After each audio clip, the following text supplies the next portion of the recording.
Friends नमस्कार। आप सभी का एक बार फिर अशोक सर क्लासेस के चैनल पर हार्दिक स्वागत है। आज इस वीडियो के अंतर्गत हम ये नागरिकता, मौलिक अधिकार, नीति निर्देशक तत्व एवं पंचायती राज टाइटल के अंतर्गत ये जो प्रीवियस प्रश्न है, जो पहले पूछे गए प्रश्न हैं, उन प्रश्नों का आज चर्चा करेंगे। प्रश्न संख्या 1 है, भारत की नागरिकता निम्नलिखित में से किस प्रकार से प्राप्त की जा सकती है? तो इसका आंसर होगा ऑप्शन जैसे जन्म से, वंशानुक्रम से, देशीकरण से। तो इसमें आपका ये सही होगा उपयुक्त सभी। इन सभी तरीकों से भारत की नागरिकता प्राप्त किया जा सकता है। अगला अगला प्रश्न है, आइए देखें, एक श्रेष्ठ नागरिक कौन है? एक श्रेष्ठ नागरिक वह है जो सामाजिक, राजनैतिक रूप से जागरूक हो। श्रेष्ठ नागरिक वह नहीं है जो अपने सामाजिक दायित्वों के प्रति सचेत रहे, ये उच्च शिक्षित हो, ये संविधान का बहुत जानकार हो, ऐसे नहीं। उसको सामाजिक और राजनीतिक दोनों रूप से जागरूक होना आवश्यक है। इस तरह से वो एक श्रेष्ठ नागरिक है। अगला है, भारत का संविधान।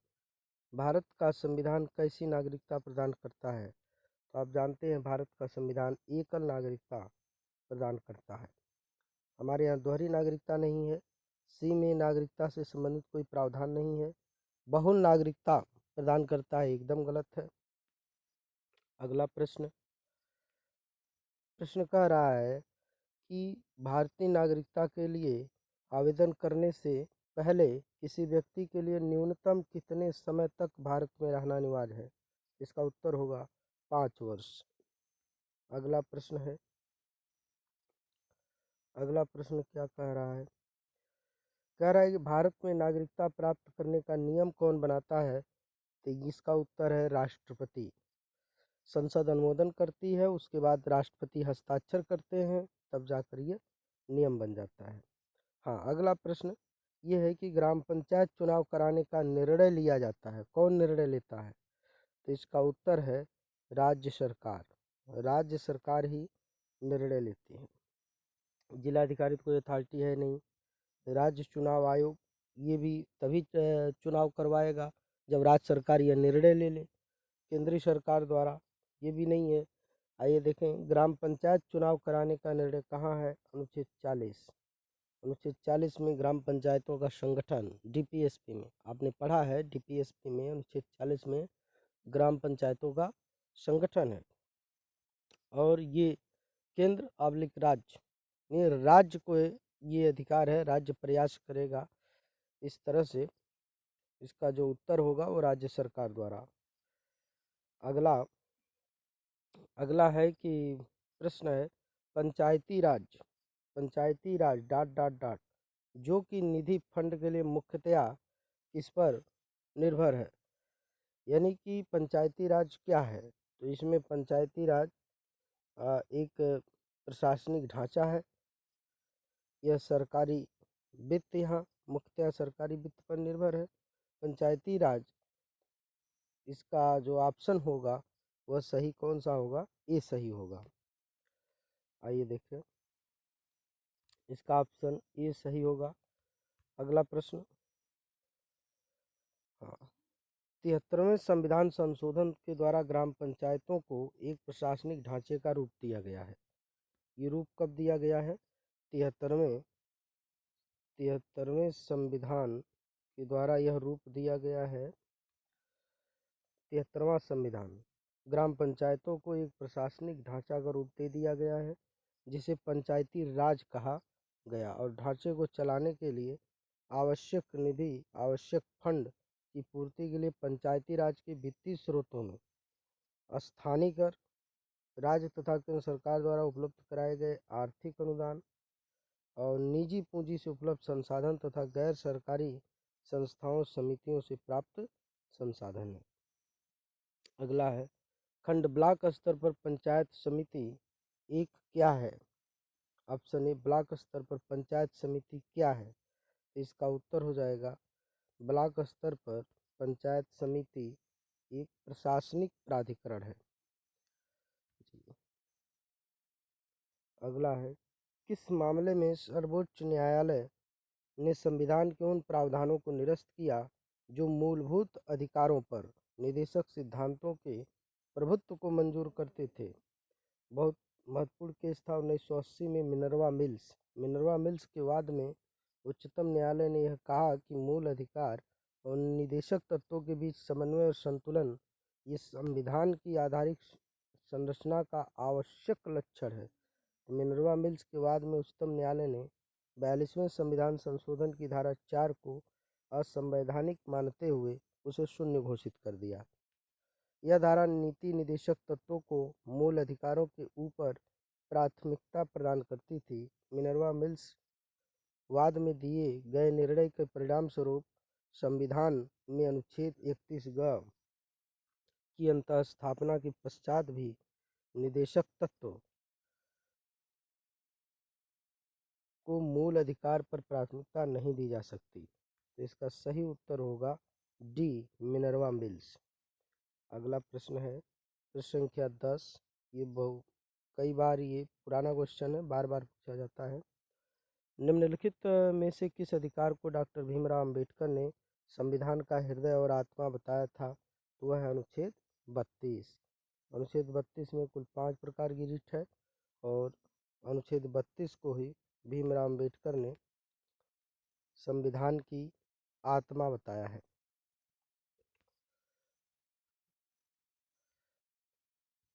जी। फिर अगला प्रश्न वही है, संविधान की आत्मा किसे कहा गया है? तो संवैधानिक उपचारों का अधिकार।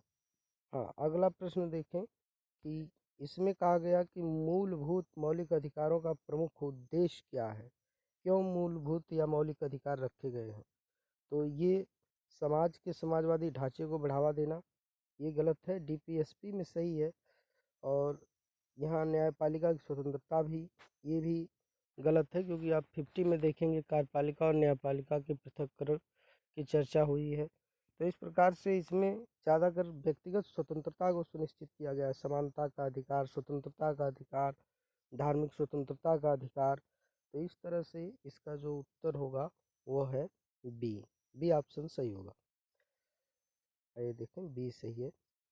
हाँ, मूलभूत अधिकार नहीं है। कौन सा एक मूलभूत अधिकार नहीं है? तो समानता का अधिकार है। हाँ बिल्कुल है, 14 से 18 तक है, तो ये मूलभूत अधिकार है। और ये शोषण के विरुद्ध अधिकार है क्या? मूलभूत अधिकार है। जी हाँ, 23-24 मूलभूत अधिकार है। धार्मिक स्वतंत्रता का अधिकार है क्या? हाँ, धार्मिक स्वतंत्रता का अधिकार, ये भी मूलभूत अधिकार है। कहाँ है? 25 से 28 तक, तो ये भी मूलभूत अधिकार है। लेकिन एक ऐसा अधिकार है 13 का बी, जो संपत्ति का अधिकार है, जो पहले था 19 में, लेकिन अब ये नहीं है यहाँ पर। अब ये कहाँ चला गया? 300 कम। तो यही मूलभूत अधिकार अब नहीं रह गया। अगला प्रश्न, यह प्राथमिक अधिकार था किंतु अब केवल कानूनी अधिकार है। फिर वही आ गया जायदाद का हक, यानी मूल अधिकार। जो जायदाद का हक बताया गया वही मूल अधिकार है। अगला है, मौलिक अधिकार के संबंध में कौन सा कथन सत्य नहीं है? आइए देखें।